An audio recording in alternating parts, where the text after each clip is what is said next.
Chef Megan Mitchell. Welcome. So good to see your faces. So good to see your face. We miss you. We want to come over and swim in your pool one day. That new pool. Any day of the week, anytime, you guys are more than welcome. You don't even have to like get an invitation. You can just show up. I'll give you the side. Oh yeah, we know where you live. We'll just come over unannounced. Yes. We'll be having a barbecue. I'm sure James will love that. Yes, just like grill some stuff, go in the guest house, like do whatever you guys want. Hot tub it.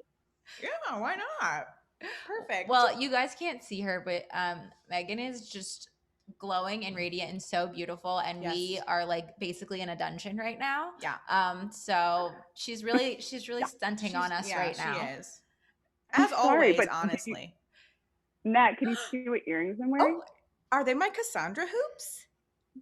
I believe they are. Oh my goodness, yay. She's all decked out in my stuff.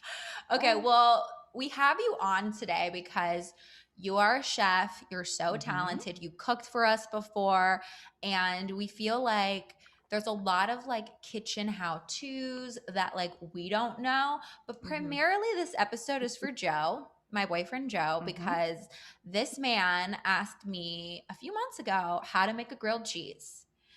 And I was like, you know what? We need a 101. We need the basics. We need the basics. On grilled cheese? Yeah, he said, he worded it like this: "Can you remind me how to do this?" And I was like, "Okay, what?" Okay.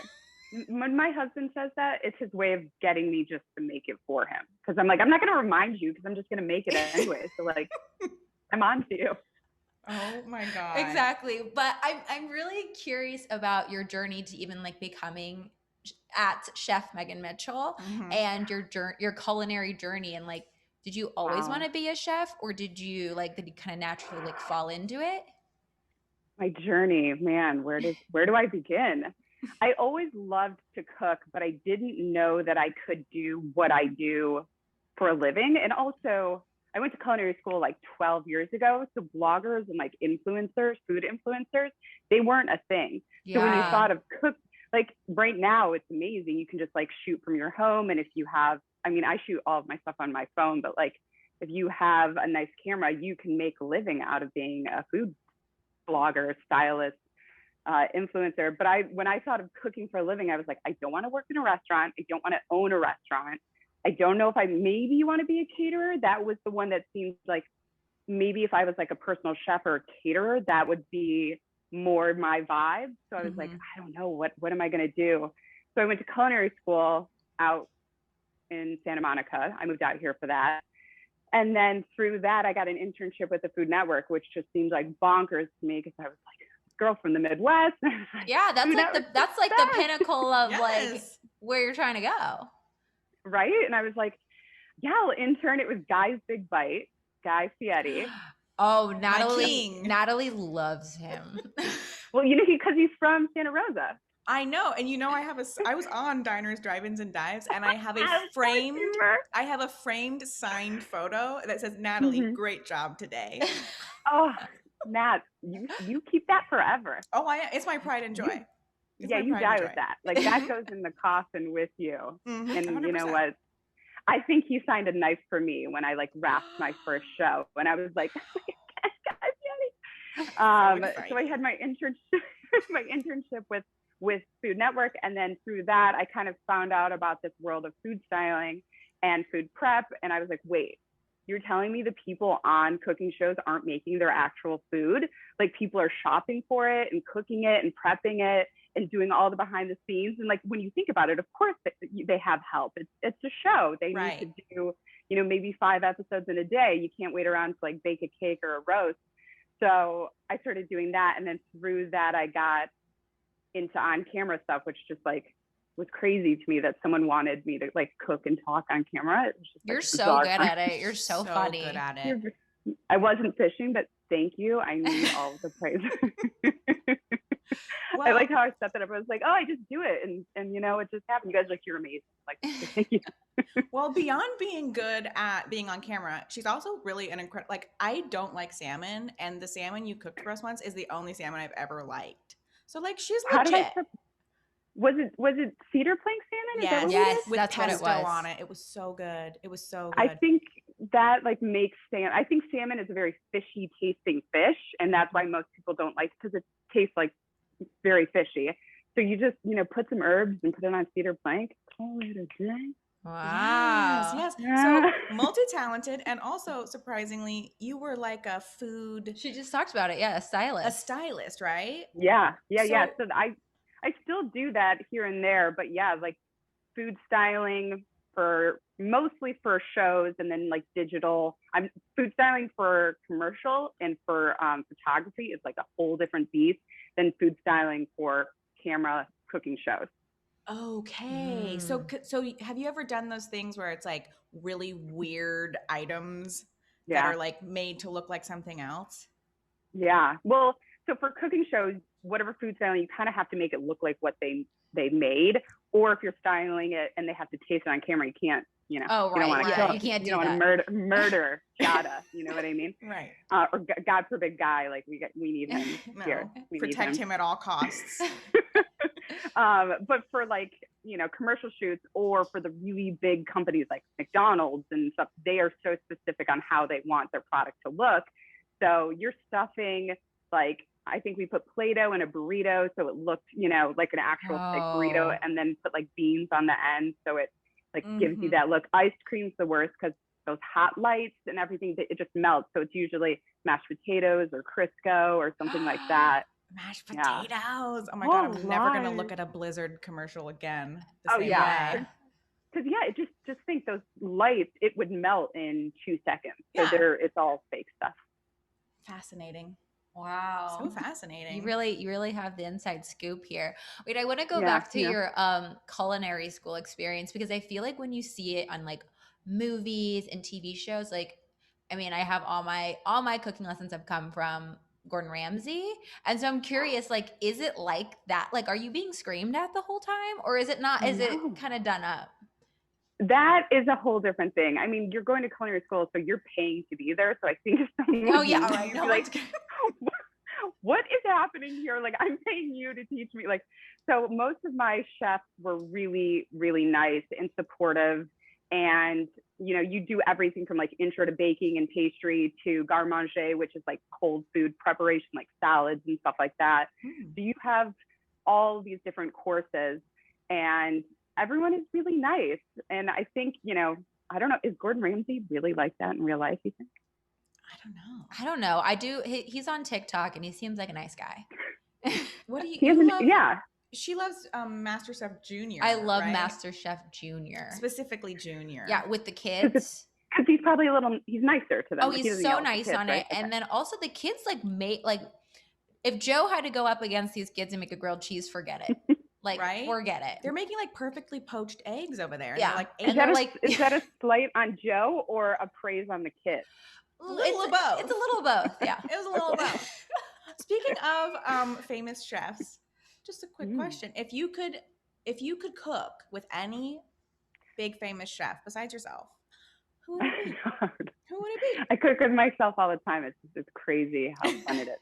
I think I would want to cook with someone that I would like not only enjoy their food, but enjoy being with them. Because Right. maybe there's people that I would just like want to enjoy their food, but I would not want to be in the kitchen with them. They're, chefs are pretty egotistical and can be a little crazy and diva. And so I just would want to cook with someone that would be fun. So I would go like Alice Waters or like Nancy Silverton. I want to be with my lady chefs in the kitchen, like cooking food that I like to eat. It's very organic and farm to table. So it'd probably be either of those women. Oh, I've never heard of them. I know. Me neither. What? That's why we Nancy need this Silverton? episode. That's why we have you That's on why we here. need this episode. We don't know Well, jack you guys shit. know Moza on Melrose and Highland, Moza restaurant? No. Ooh. Meg, when I tell you I eat at one restaurant. Okay, well, Google Nancy Silverton. She is an incredible chef, and so is Alice Waters. She was like the mother of farm to table California cooking. Oh, okay. Okay. Okay. We got some things to look into. That's our homework after this. Yes, Okay, exactly. But Meg, to get into really like literally the meat and potatoes of this episode, I'm going to start off with just a personal thing that just happened to me that was so stressful. I don't know how you made this your profession, but I just bought my first place and I just hosted like a dinner party. It was 4 people. I was so stressed out of my mind. So stressed. I couldn't sleep the night before. I was like, what time am I going to take this out of the oven? Like, how am I going to have everything prep? So anyways, do you have any hacks for like hosting a dinner party that like you always go to when you have people over? Like, I feel like I went about it the wrong way. Right. I think you should not be hard on yourself, because I feel like this is most people's worry and stress, is having a dinner party and like, how do I make sure everything comes out at the same time, not overcooked, hot, cold, blah, blah, blah. So I would say the way I go about it is I plan what I'm cooking like a couple days in advance. So I know my menu. I grocery shop at least a day before, depending if it's like seafood or meat. I might wait the day before. But if I can, I also grocery shop in the morning on like a Tuesday or Wednesday. Do not go on the weekends. Do not go at night. You'll want to kill yourself.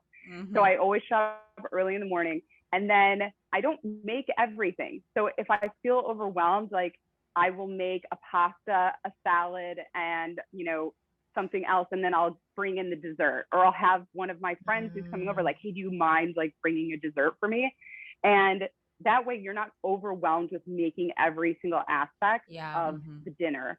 Or you do things that can be made ahead, like a meat and cheese board. You make it ahead, pop it in your fridge.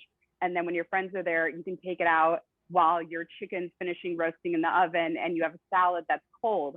So I don't want to do like 20 things that are hot, because then you're just overwhelmed cooking a lot of things. And if you can, maybe do something on the stovetop and then in the oven if you're doing like 2 hot things. Right. That way you're like, this is in the oven. I can let it chill for like 20 minutes while I finish tossing my pasta or whatever side dish you're doing. So I don't think you need to make everything. I think make ahead as much as possible. And if you have nice friends, have them bring stuff. So you're not. And then the dishes, that's the big thing. Because then you make everything. You're like, now I'm spending 5 hours cleaning everything. Was this worth it? Yeah. But then also you want it kind of clean before they come. Like you don't want all like your chopped up veggies all over the couch. Like, so that was part of the anxiety, was like, okay, I need to time everything. And then also I got to make sure everything's kind of clean before they come. Yeah. It was just. But so smart about the like different temperatures. Yeah. Like, I didn't even think about that. And if you're making something that say needs a lot of chopping, chop it all the day before. Chop your onion, your garlic, have it in like little like mise containers or bowls. And then when you're ready to go, you're just dumping, and then you put them in the dishwasher. It's always clean as you go. We learned that in culinary school. Like we had to have a clean station or we would get marked down, even if our dish was great, because a clean station, is as important as your final dish, because you just have to clean as you go. Yeah. That would have saved me. If I would have chopped everything before, my anxiety level I would have been able to sleep the night before. Exactly. Okay. Now you know. That's my new go-to. Is there one recipe that you feel like works for everybody, like that just impresses everybody, that would be an easy one for a party? Or like a go-to. Like a go-to thing. I think like a pasta, people are always psyched about. I know you both are my gluten-free queens, but there's great gluten-free pasta out there. But I think I make a spicy like penne situation and people love it. I think it's also nice because you can make the sauce ahead of time, dump the pasta, and it's like pretty quick. It's good for like, vegetarians. I think it just depends, because if you have like someone who's vegan or gluten-free, or, you kind of have to move your meal around. But pasta always, or like a killer dessert, Yes. People remember the dessert. Yeah. I remember the dessert you made. Well, was it the lemon pie? No, it was like a little chocolate pot thing, right? It was like kind of espresso chocolate with like this little dollop of some sort of delicious something. Yes, I do. And that was gluten-free. Yes, it was. It was so good. It was so good. Do you have something in your fridge that you always have that's like the most diverse ingredient that you work with? Like we should all have it. I mean, I think everyone should have like eggs in their fridge. Like there's pantry staples. Like look at your fridge or your freezer especially as like an extension of your pantry because things last longer in your freezer, obviously. So I always have like nuts and seeds in my freezer. I always have eggs, butter in my fridge. And then in my pantry, I always have like some sort of pasta or rice, canned tomatoes, olive oil, vinegar, and then like flour. So like those I think are the basic things that everyone should sort of have on hand, and you can make something with all of that.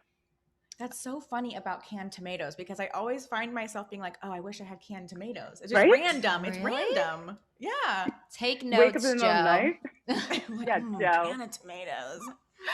Okay, this is something that Natalie and I both agree on, and we really wanted to ask you on the podcast. And I feel like it's something I call my mom about all the time. I still don't feel safe enough to do it, and I just don't do it at all. Yeah, because it's so scary. Ooh. Oh my God, I'm nervous. What is this? Is this food related? It's thawing meat. Like, so I actually have like some salmon in my freezer and some chicken breast, but it'll stay in there until I guess I move and I have to throw it out because I'm too scared to thaw it the wrong way. Okay. So how do we not get salmonella or die? Yeah. I mean, that's a huge fear of mine as well. Yeah. I think with frozen food, you have to think about when you want to eat it. So like you have to take it out the night before, the day before. Okay. And I always put it in a bowl or on a sheet pan in case it leaks. And I defrost it in my fridge. So if it's like a piece of salmon overnight, by the next day in your fridge, it should be defrosted and ready to go. Like, you know, maybe a thick steak with the bone in might be like a day and a half, 2 days. If I'm in a pinch, I will take like a chicken breast out, still in its container, and I'll leave it on my counter for no more than an hour. So like foodborne illnesses start to come up. I learned all of this in culinary school. So you guys like fact check this at the end of the day?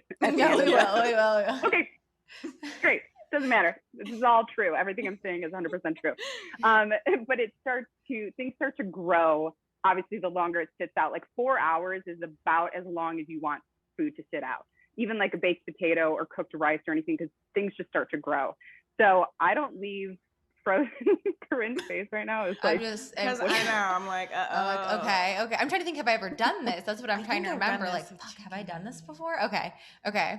It's great because just bacteria starts to grow. So for chicken, I'll leave it out for like an hour, maybe pop it in my fridge for 2 hours. I'll check it, maybe pop it back out. You just really want to be careful how long it's out of, I think, like above 40 degrees.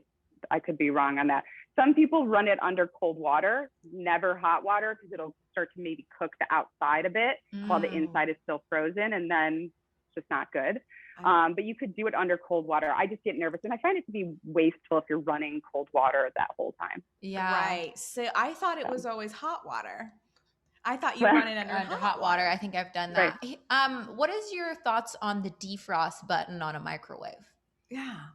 Hot take, I do not own a microwave. I don't either, actually.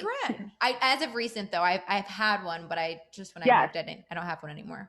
I know. I had one forever. I don't know. I think, to me, it like kind of cooks the outside a little bit, right? Like I always, whenever I would use it, I'd be like, okay, my chicken is medium rare. Like it's cooked on the outside and still frozen in the inside. I think there's probably good ones that work. I just don't personally. Can't speak to it. Okay. Here's our next big cue. What? Because it's controversial. It's controversial. What's the real tea on expiration dates? Because, for example, my mom seems to think that you can eat anything like 6 years later. I'm not sure if that's true or not. What's your hot take? Your mom should talk to my dad, because he's got salsa from 92 that he still thinks is. He's like, it's fine. Just scrape the mold off the top. It's good. Yeah. I think expiration dates are the most important when it comes to things like dairy, eggs, and meat and poultry. Yeah. So even if it says sell by June 15th and it's June 10th, I will open it up and I will smell it and just make sure, because sometimes things happen. Chicken should never have a smell. Chicken should be something that does not smell like anything. So if it smells like sour milk or anything, get rid of it. So get rid of it. But I think like spices, you can keep them in your pantry for up to a year. They don't go bad after the expiration date. They're just not as powerful or as potent. Yeah. They're not like bad for you.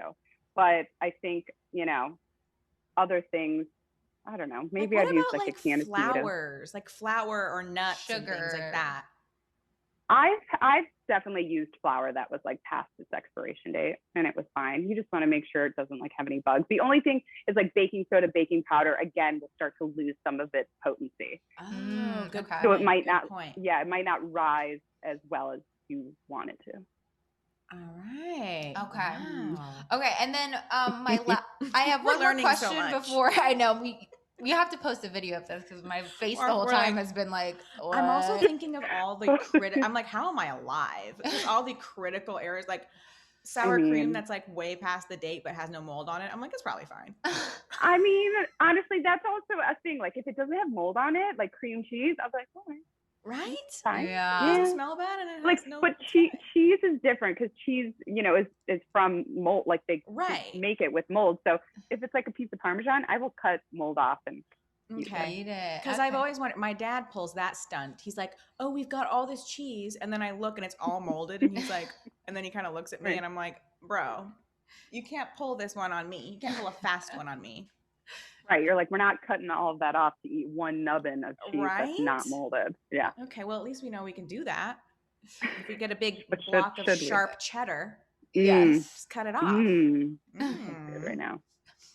Okay, I have one more question before we want to get into some rapid fire questions with you. I just recently started meal prepping. It's changed my life, truly. Like thinking about my week ahead and just like buying or chopping things. Do you do that, or do you think it's worth it? Do you think it's not worth it? Natalie seems to be very anti meal prep. I don't even cook really. Yes, you do, Natalie. I eat like the I've seen your same- video. I eat the same thing like every day. No, you cook. You cook more than me. That's, I guess. But I cook the same thing. But I guess I could prep that. I literally just eat a shitload of vegetables every night. That's really good. Good for you. I think meal I could prepping- cut them Oh, you could cut them. as a You could prep. cut them. There you go. You could I think meal prep is great for busy people or people that like have kids or don't really feel like cooking, because then it's also nice when you open your fridge and you're like, oh, I have roasted sweet potatoes. Oh, my broccoli's already chopped. I just have to quickly steam it. I have a roast chicken in there, and you can make like different meals throughout the week. I get sick of meals quickly, so I'm not the type of person who would make one dish and have that like throughout the week kind of thing. Mhm. Right. It's more having what the I mean? ingredients to put together something. Yeah. So I like to meal prep in that way of like a bunch of different ingredients to make different meals. And like maybe I cook pasta one night and I do a pasta, and then the next day I turn it into a pizza or wrap or salad. But I know people that make like enchiladas and they have that for a couple of days, and then they have, soup, and I can't really do that. But I think meal prep's incredible, and I think it can really help people that don't like to cook.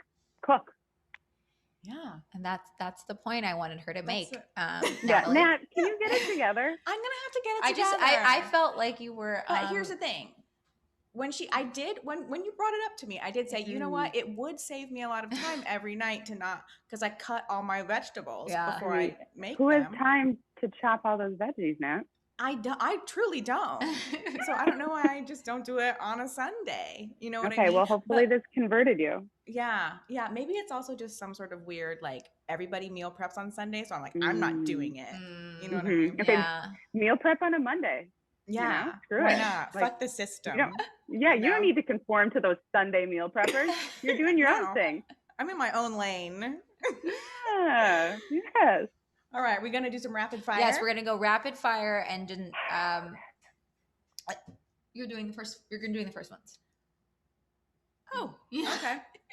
All right, rapid fire. What are the top 5 spices to have in your spice rack besides salt and pepper? Okay. Cinnamon. I love a curry powder. Yes. Garlic powder. Turmeric. And what do I use most? No, red chili flakes. Would that be one? Yeah. okay. Oh, I love all those ones. Yes. I also Good, love that I'm, you like, said sweating. turmeric because I never know how to pronounce it. I know. People say like turmeric or turmeric or I don't know. I say turmeric. I say Turmeric. No, turmeric, that too. was good. Okay, the next one is the top 5 kitchen tools. So like handheld tools, not electrical, like electronic tools. Any to tool. plug in. Any, you're just like your top 5 that you use. You're like, you gotta have it. Okay. A microplane zester, I think, is something that everyone should have. What is that? So it's like long and it has little teeth, and you zest. I have one of those. Oh, what are you talking about? Citrus. Yeah. Okay, yeah. And I use it for like cheese, garlic, ginger, citrus. It's something that I use probably every time I cook. Wow, Versatile. I don't have that. It's not expensive. A juicer, a hand juicer, I use a lot. I cook with a lot of citrus, so that with like a chef's knife. Is that like what you're talking? Okay, so like a knife. I think either 8 or 10-inch chef knife. I think it depends on like what you're comfortable with. If we're getting into like pots and pans, I think a good nonstick skillet, like a 10-inch nonstick skillet, is really helpful. And then I like a high power blender. I use my Vitamix a lot. Okay. Yeah, I do love my Vitamix. I feel confident because I had most of the things. I don't have the grater. Yeah. The The zester. I need to get that. Also, do you recommend a nonstick pan that you really like? Because I got the green pan and it's lost its stick. Yeah. So my favorite is by Made In. They have a great nonstick 8-inch, and I have their 10-inch, and it sears like a pro, and it literally nothing sticks to it. I know a lot of people love that Our Place pan, that is in every Instagram. Yeah. I have one. I think it's nice. It's versatile. It's always out on my stove, so I use it more often, and it's really non-stick, but in an almost negative way where you can't get like a nice sear on like ground meat or chicken or something. Okay. So I think Made In pans are pretty legit and reasonably priced. Okay. Oh, good. I was going to ask that question. So really? Okay. Well, we'll link it in the show notes if you guys want to buy it. But okay, the next 2 more rapid fire. What are the top 5 recipes that we should have under our belt that we can whip out at any time? This goes back to Joe with the grilled cheese. Like, what are some things you should know how to make? 5 things you 5 things you should know how to make. I think you should know how to make some form of eggs, whether it's scrambled, over easy, poached, like whatever your egg jam is. I think you should know how to make eggs. I think scrambled is probably the easiest, and I think they're most often messed up. They're either overcooked or like rubbery. So I think eggs are important. I think like a good chocolate chip cookie. Nat, you love a good chocolate chip. Did they ever work out for you? They've never worked out for me. Actually, okay. The Christmas one, your Christmas cookie recipe that were sugar cookies, those you made those. Those came out, and everybody in my family was like, I think my dad ate, honestly, 16. And they were so good. But my chocolate chips one, I'm going to have to work on. I did your chocolate chip ones, and they were amazing. Okay, good. Yeah, the brown butter salted. They're so good. So I think like a good cookie recipe, like a basic chocolate chip, people will always be into. I think a good roast chicken. Some people get scared of roasting the whole chicken. Ina has a foolproof recipe, Ina Garten. It works every time. I think it's like $4.25 for an hour and a half, which sounds crazy hot for a long time, but it always works. So I think roast chicken, a simple pasta dish, a simple tomato, like pomodoro pasta dish. And then, I mean, should we say a grilled cheese? Like everyone should know how to make. I feel like we gotta say a grilled cheese. Yeah, like you should know how to make a grilled cheese. It's the first thing like I learned how to make, I think. Well, yeah, when you were like 6. What's your take on a grilled cheese? Because when I grew up, my mom always made it on sourdough, and I love it. But do you have like a specific grilled cheese that you like to make? I can't remember the last time I ate grilled cheese. Like, I'm like Chef Natalie. But it's delicious. Like, I don't know why. When I was younger, we would have like Wonder Bread and American cheese. And that's the mix. Like, it's the combo. That's what we did. So I love the sourdough take. And I've actually made one where I grate the cheeses. So you grate like 3 different kinds of cheese. I know it sounds crazy, but you can grate like a white cheddar, a Gouda, and like a Munster or a sharp like Swiss. Mix them together. Get thick cut bread, mayo instead of butter. So you put mayo and then, pile it high with the shredded cheese, place the other one on top. And then I put a lid on it. So it will like get the cheese nice and oozy, because sometimes you cut in the middle, you're like, okay, the cheese isn't fully melted, but my bread is burnt. Mm-hmm. So if you put the lid on top, That was it'll your act question like when you were making them. Mm-hmm. like a little oven in there, and then you flip it just to crisp up the other one, but it's nice and gooey inside. That sounds so good. I just got so hungry. Oh my God, I want that so bad. We all make grilled cheeses after this. Yes, please. Okay, last top five. 5 cocktails that we should know how to make offhand. Margarita, I think, is just always a winner. If it was for me, it would be a martini, like a dirty martini. Gosh, I've never had one. I've never had one either. What?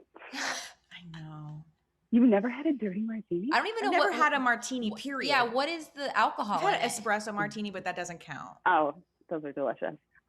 Well, the original martini was made with gin, but I like mine with vodka, and it's more common now to have a dirty martini with vodka. But it's just vodka, olive juice, and like a little vermouth.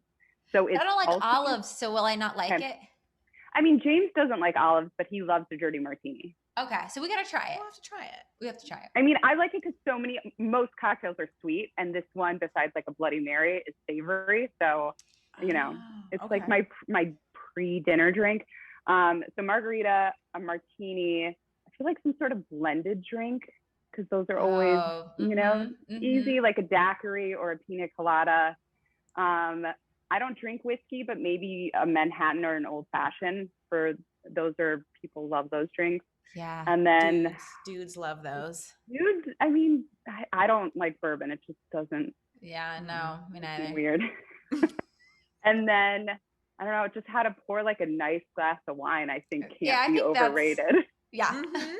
How to open a bottle of wine. Honestly, how to open a bottle of wine or a bottle of champagne, I think, is more important than the drink itself. Yeah. Yeah. Well, we have our wine here. Oh, yes. Yeah, I know. You ladies drink. Ooh. In the middle of the day. It's a tough job. I'm jealous. Ooh, yeah, Nat, drink that, girl. Oh. Did you try it? No, I haven't tried it yet. Oh, we won't say. Okay. What is it? What kind of wine are you working with? Zinfandel. It's a Zin. It's the wild thing from Mendocino. Oh. Wild thing, Zinfandel. It's Carol Shelton. Oh, Carol. Yes. You know Carol. You know our girl Carol. So far back. Yeah. Oh, man, Carol. She's crazy. She's so crazy. Wild, that Carol. She's crazy. well, Meg, we love you so much. And thank you for coming on, for schooling us in everything we need to know about kitchen, cooking, hosting dinner parties. Yes. Joe is now going to study up on making grilled cheese. I will update you. Please do. I feel excited. I want to make a recipe now. I know. I feel really empowered. I'm definitely going to get that pan. I'm definitely going to get that pan. 100%. And I think the main takeaway with cooking is things will go wrong. You might burn something. It might get messed up, but just don't get discouraged. Try it again. It's just food. It's not brain surgery. So if it goes wrong, don't get discouraged. Try it again. Make the same dish a couple times. And the more you make it, the more comfortable you'll get with it. Because I think people make one dish and they're like, I'm good. And it's try it again. See different ways to, it'll always turn out a little different, which is the fun of cooking. I love that. You can apply that to life. Yeah. Keep trying. True, just keep going. This episode, I think, will change people's lives. And I don't want to oversell it. Honestly, people are going to go away wow, life changes. There's deeper meaning in all of this. Mm-hmm. Yeah, basically everything I said has a deeper meaning. Yes. Yeah. So, yeah. Okay, well, Easter eggs. Well, we love you and have a great rest of your day. Thanks, ladies.